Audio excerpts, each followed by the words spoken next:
because I'm nervous. And I know that's kind of like backwards, but I am nervous. I start acting school in about 1 hour. I have an hour commute, but basically 1 hour, and the emotions are running high. Um, I just wanted to share it with you guys because I'm thankful, and none of you really know me, so I feel like it's almost like a judgment free situation. I know some of y'all are gonna share your opinion, and that's great, but it's good to do it in front of people that don't know you. My family knows that I'm starting acting school, but they haven't quite wrapped their mind around it yet either. Um, and I'm not saying that they're not supportive. They are supportive. They just don't understand why I really, really felt like I needed to do this. And I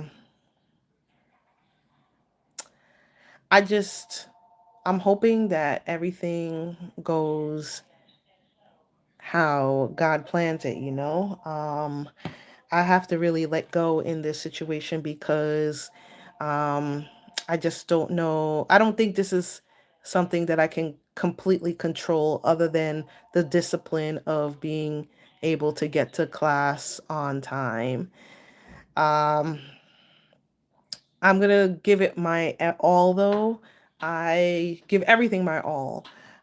For some of you who do know me, I've been in corporate America for about 10 years, and I was pretty damn good at my job.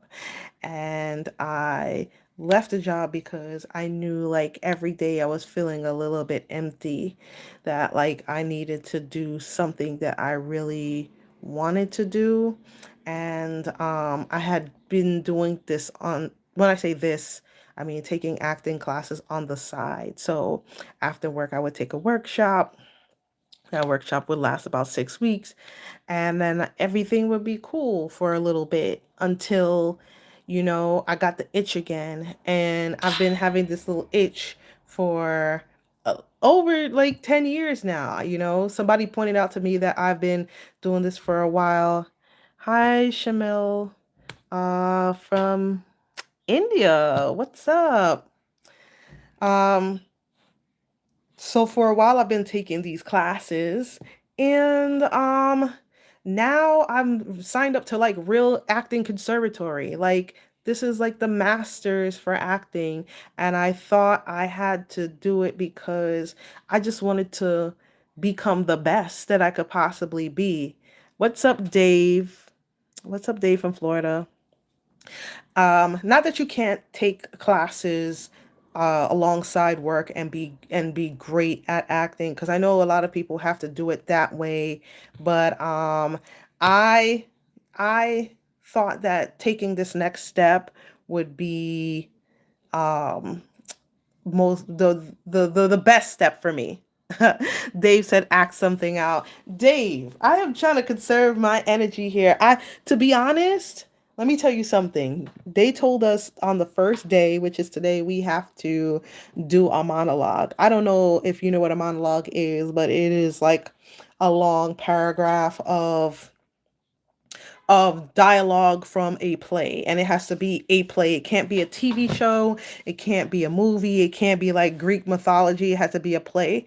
So this is the secret I'm going to share with y'all. I read a play a couple weeks ago just to get this monologue, and the play is about something very deep. So how do you cry on demand? Dave, when I find out, Dave, subscribe, because when I find out, what I'm gonna do is I'm gonna do a live where I cry on cue. I know what causes actors and actresses to cry on screen and on cue, but like I haven't really practiced it, but I'll tell you what it is. If you want to learn, Dave. So, hi, Larry. What's up, Larry? So, Larry, Dave, right? The guy conspiratorial. Sorry, I messed up your name. Report asked me, how do you cry on cue? I'm gonna tell you how you cry. Not mint sticks. All right. This is how they cry on cue. To be very honest, right? The reason why I fell in love with acting is because people think acting is fake, but acting is actually um actors and actresses taking real life experiences and thinking about them, but they're using other words on top, like the script. So what when you see people crying on screen, they're actually like feeling something that was real to them in real life, but the words coming out are the words that they got in the script. So for instance, if you want to cry on cue, you just got to think about a time where you actually were truly, like truly, not fake, but deeply sad about something. And it may not be a thing that you're comfortable bringing up. And that's what acting classes also help you with. It's almost like reverse psychology or reverse therapy, but you have to be able to go to that place in your mind that made you so sad that you teared up in person and then use it for as like a underbelly or foundation for this other script that you're acting out. And so the feeling you feel is as if you were in that other place, but the words you deliver are what the writer put together. So that is a great question, Dave. My favorite actor or actress.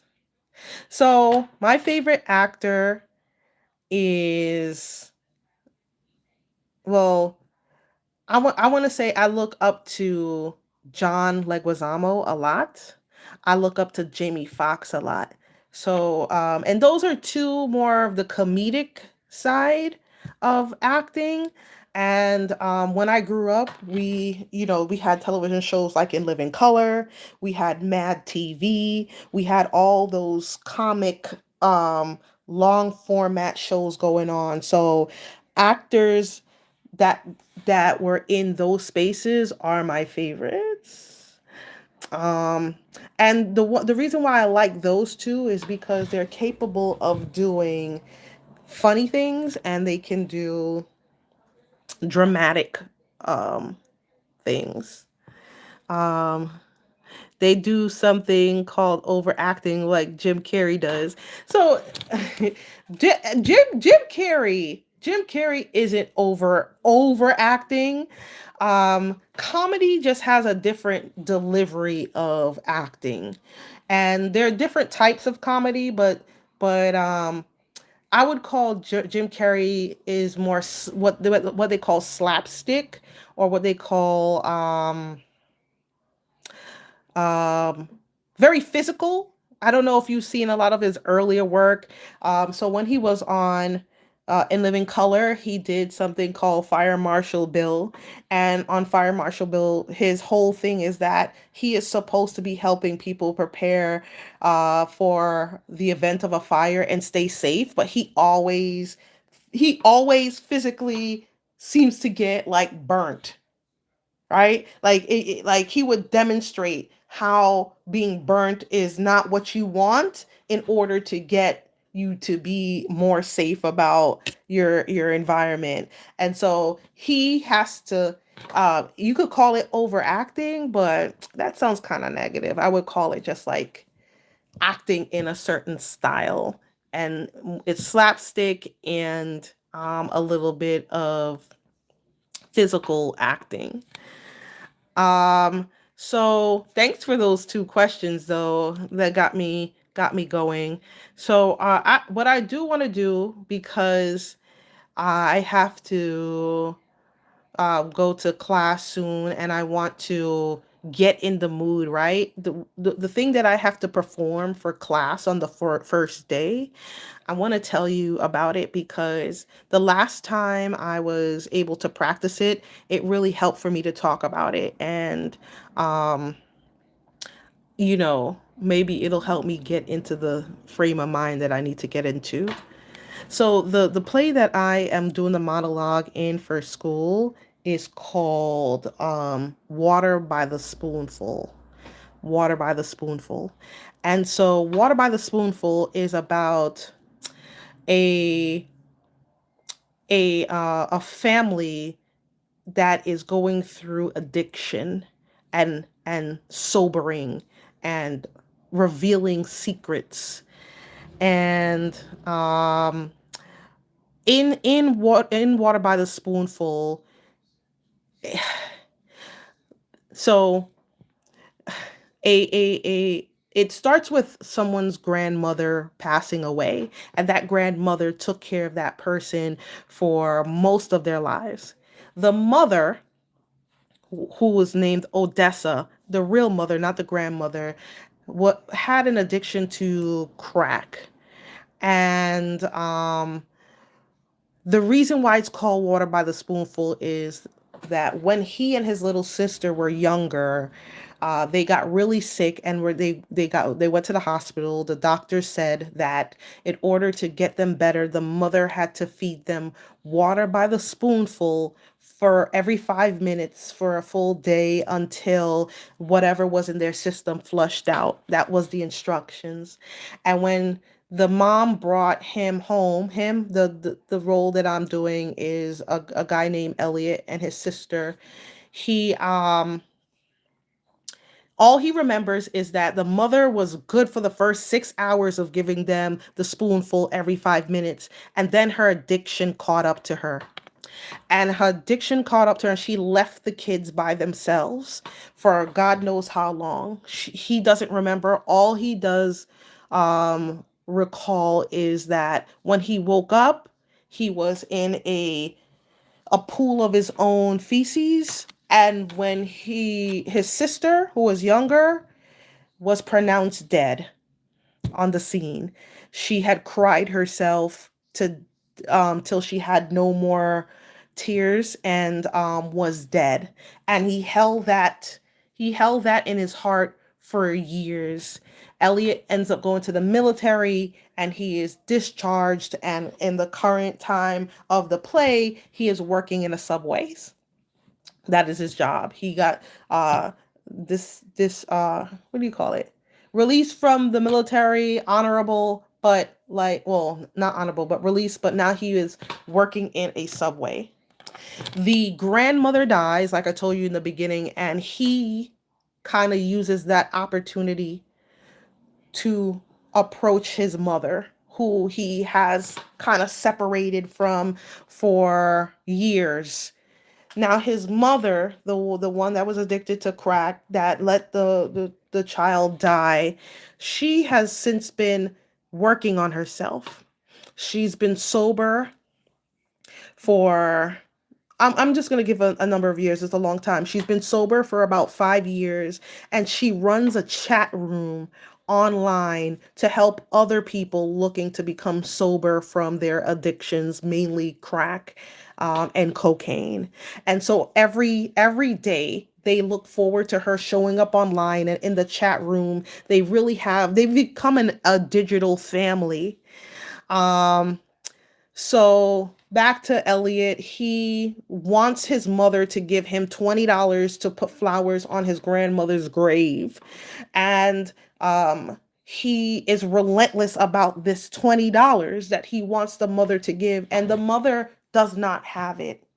He approaches her at a diner where she is counseling another person who is addicted to cocaine, but he's a little wealthy. This addiction doesn't care about status, but she and him are talking because the guy that she's meeting is kind of falling back into his ways, and he does not want to become addicted to crack. He has a family, and he's looking out for his family. Anyway, Elliot barges in and demands this money.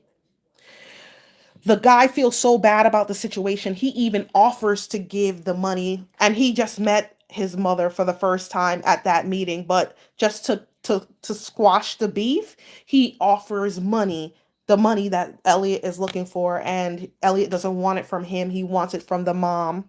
And he makes the mom confess to him what happened to his sister. But what we don't realize is that Elliot himself suffered from addiction to painkillers. And he never really reveals that, but he makes his mother feel terrible about what happened. Clearly, it was a terrible situation, but he has his own addictions. The mother is so, I don't know if it's embarrassed or fed up with the confrontation, that she tells him he can go to her apartment and take her laptop and pawn it, and pawn the laptop for the money he's looking for. And that laptop was significant to her because it was the only thing that was helping her help other people, and it was the only thing that was helping her stay sober, because every day she communed with these other people that had their addictions in this chat room. um, the laptop gets pawned, and the mom ODs. And the lines that I have at the end is Elliot confessing that he knew exactly what he was saying to his mom to cause her to fall into a relapse and nearly kill herself, which is a terrible, terrible thing to do. Even though we know, you know, where it's coming from, but so the lines. What kind of accent do I have? If I sound like I have an accent, it's a mixture of I was born here, but my family's from Jamaica. But the lines, I'll say the lines straight without acting, or maybe I'll throw some in just to warm up. But basically, he's approaching his sister. He has an older sister cousin, yes, that he's talking to, and he says that he basically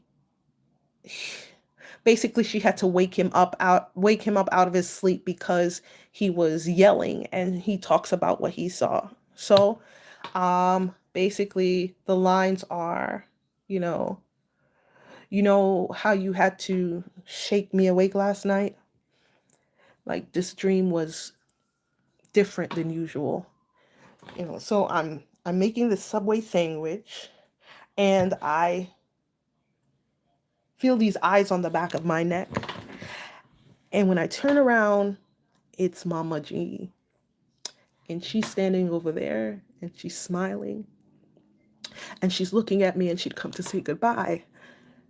So she puts her glasses on, and she's trying to see my face even better. And then she squints, and something changes. And the moment I come into focus, she starts trembling, and then she starts to cry, and then something she sees scares her. And then she starts screaming like loud, like right. And she won't stop looking at me, and she's terrified and she's horrified about what she sees. And I'm checking to see if there's any blood on my lip, or if I have a gash on my forehead, or if she's looking straight into my eyes, into my soul.